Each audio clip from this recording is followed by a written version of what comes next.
బుధవారం మిర్యాలగూడలో జరిగిన రోడ్ షోలో మాట్లాడుతున్న కేసీఆర్ 12 సీట్లు ఇస్తే సర్కార్ మెడలు వంచుతాం, భూమి ఆకాశం ఒక్కటయ్యేలా పోరాడతామని చెప్పి కేసీఆర్ మాట్లాడినటువంటి మాటలు ఇవన్నీ. జైళ్లకు తోకమట్టలకు కేసీఆర్ భయపడతాడా? ప్రజలకు కాంగ్రెస్ కు మధ్య పంచాయతీ పడ్డది. ప్రజల తరపున బీఆర్ఎస్ కి సంబంధించినటువంటి అంటే బీఆర్ఎస్ పార్టీకి సంబంధించి బీఆర్ఎస్ని ఓడించింది కేవలం ప్రజలని వీళ్ళు మోసం చేసి మాయమాటలు చెప్పి అబద్ధాలు చెప్పి ఏదో అట్లా చేసిరు తప్ప వాళ్ళు పొడిచిందేం లేదు, పీకిందేం లేదు. కాకపోతే మాయమాటలు చెప్పి అబద్ధాలు చెప్పి వీళ్ళు గద్దెనెక్కిరు. కానీ ఆ గద్దెనెక్కినటువంటి వాళ్ళని మాత్రం దించుడు ఖాయమని చెప్పి కేసీఆర్ మాట్లాడిండు అని చెప్పుకోవచ్చు. ప్రజల తరపున బీఆర్ఎస్ పోరాడుతుంది. ప్రభుత్వం తులం బంగారం కాదు, ఇనుము కూడా ఇయ్యలే. మేడిగడ్డలో 2 పిల్లర్లు కూలితే ప్రపంచమే మునిగినట్టు చేసిండ్రు. కాళేశ్వరంపై దుష్ప్రచారం చేసి నీళ్లు రాకుండా చేశారని కామెంట్. బంగారు తెలంగాణ సాధించి తీరుతానని ధీమా. మిర్యాలగూడ సూర్యాపేటలో బీఆర్ఎస్ అధినేత బస్సు యాత్ర. పార్లమెంట్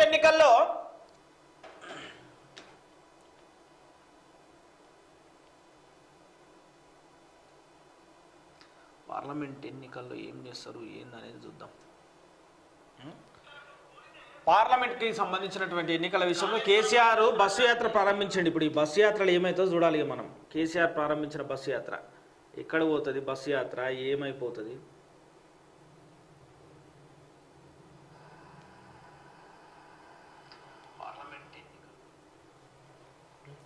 పార్లమెంట్ ఎన్నికల్లో బీఆర్ఎస్ ను 10 నుంచి 12 సీట్లలో గెలిపిస్తే భూమి ఆకాశం ఒక్కటయ్యేలా కాంగ్రెస్ ప్రభుత్వంపై పోరాడతామని బీఆర్ఎస్ అధినేత కేసీఆర్ అన్నారు.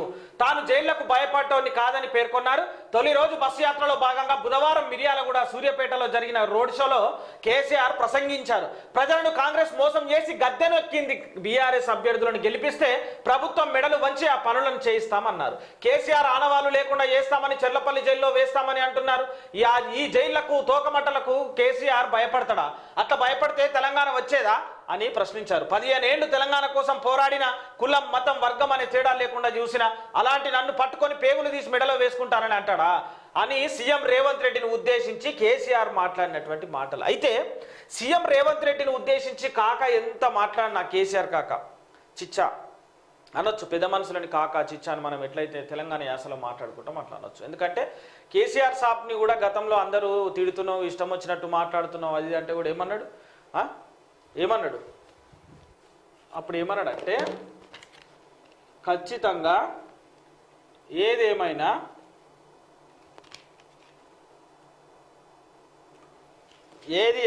కూడా ఖచ్చితంగా చేసేటువంటి పని విషయంలో తెలంగాణ యాసలో మాట్లాడుకుంటే తప్పేముందే, మీరే అట్లా అనుకుంటే ఎట్లా అని చెప్పేసి మాట్లాడాడు. కానీ రేవంత్ రెడ్డి నిజంగా ఇబ్బందులు పెడుతుండా, జైల్లో వేస్తా అంటే కేసీఆర్ భయపడడా చూడాల్సిందే. ఎందుకంటే భయం అనేది నా ఒంట్లో లేదు, భయం వాడితే నేను తెలంగాణ ఎట్లా తెచ్చటోని, ఇవన్నీ ఉంటాయి అని చెప్పేసి కేసీఆర్ మాట్లాడినటువంటి మాటలు.